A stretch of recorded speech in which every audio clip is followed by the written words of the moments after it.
Hey there, welcome back to Reddit XO, the best channel for Reddit cheating stories. Be sure to like, subscribe, and hit the bell notification for more stories like these.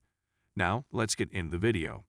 I, 32 male, got an email from some woman about an affair my wife, 31 female, is having. My wife and I have been married for 2 years and have been together for 7 years. Our relationship is fantastic in every way. We don't get into fights or have arguments very often. When I checked my email this morning, like I do every morning, there was an email from someone I didn't recognize. When I opened it, the email said my wife was having an affair, which I discovered to be accurate. The woman went into considerable detail, presenting conversations and emails she had exchanged with the other person during their relationship. I didn't realize it was true until I checked my Facebook account. The same woman had left a message stating hello there.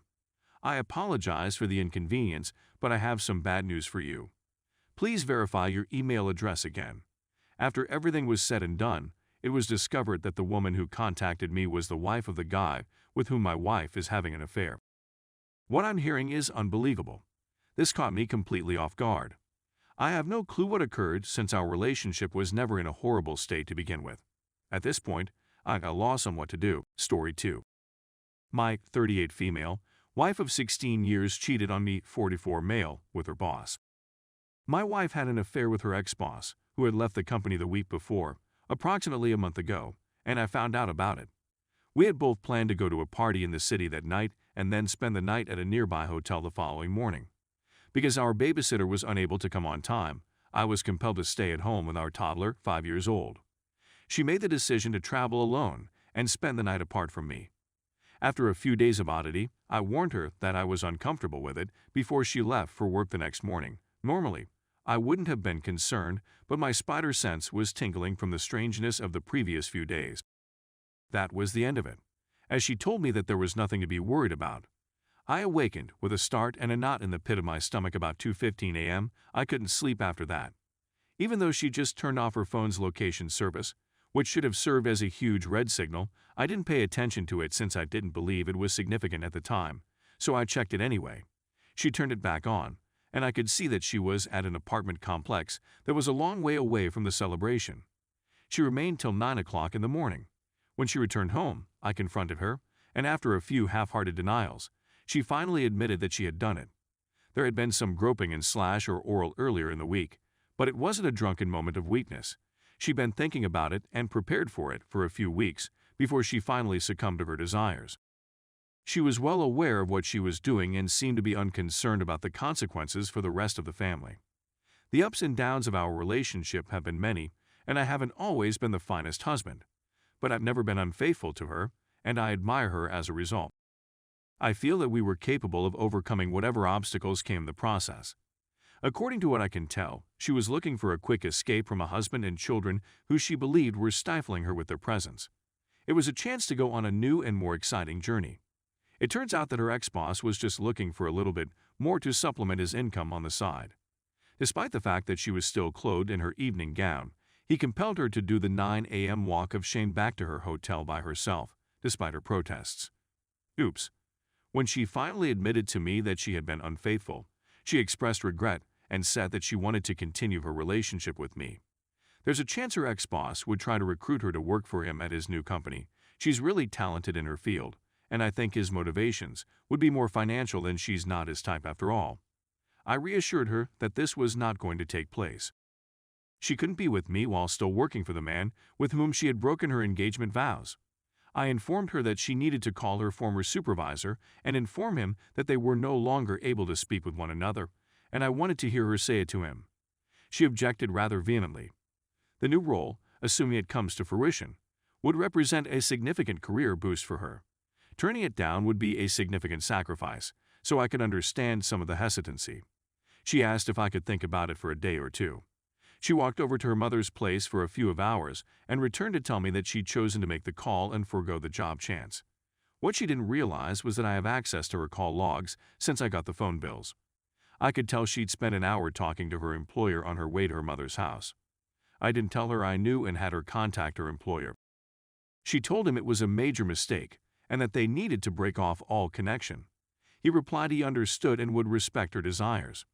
That's precisely what I needed to hear. I then asked her whether she had spoken to her employer since he had sent her in a taxi back to her hotel. She said she hadn't. When I questioned her on this, she said, "If you want the truth, I sent him a text merely to check how he was healing after the party." I informed her that I knew this was a lie and that she chatted to him before returning home from her mother's house. I questioned her on the purpose of the hour-long phone conversation. She told me it was to discuss with me what she was going to contact him about later, the breakup call. Of course, this rendered the whole breakup call a load of rubbish. I informed her that I believed she had phoned him to inquire about the possibility of a relationship. She denied, but couldn't explain what the heck they'd been talking about for so long. Finally, she admitted what he'd said: "You should attempt to sort things out with your spouse. If not, we'll have to wait and see." So my intuition was correct. She had to decide whether to decline the potential professional opportunities since she needed to find out what her alternatives were. If she could have both the job and the man she was in love with, she would take it. If that didn't work, she decided she'd rather lose the job and be with her family than be alone, and perhaps or might not obtain the job. For what it's worth, I ultimately advised her to take the job if it was given to her. I don't believe he would, since after he had with her, he would be putting his job at jeopardy due to the drama and consequences.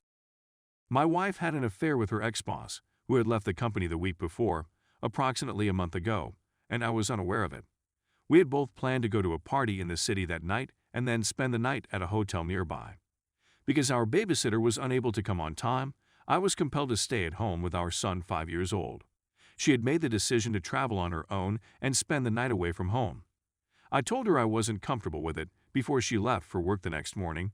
Normally, I wouldn't have been concerned, but my spider sense was tingling from the weirdness of the previous few days, and she seemed relieved. She reassured me that there was nothing to be worried about, and that was the end of the conversation. A knot in the pit of my stomach awakened me at 2:15 a.m., and I sprang out of bed. Even though she just turned off her phone's location service, which should have served as a huge red signal, I didn't pay attention to it since I didn't think it was a big deal at the time. When I looked up, she was at an apartment complex a long distance away from the party, which I assumed she had turned back on. Despite the early hour, she remained till 9 o'clock the next morning. My husband and I confronted her when she returned home. After a few half-hearted denials, she finally agreed to admit the truth. There had been some groping and slash or oral earlier in the week, but it wasn't a drunken moment of weakness. She'd been thinking about it and prepared for it for a few weeks before it happened. Although she was well aware of what she was doing, she showed no concern for the consequences it would have on their lives.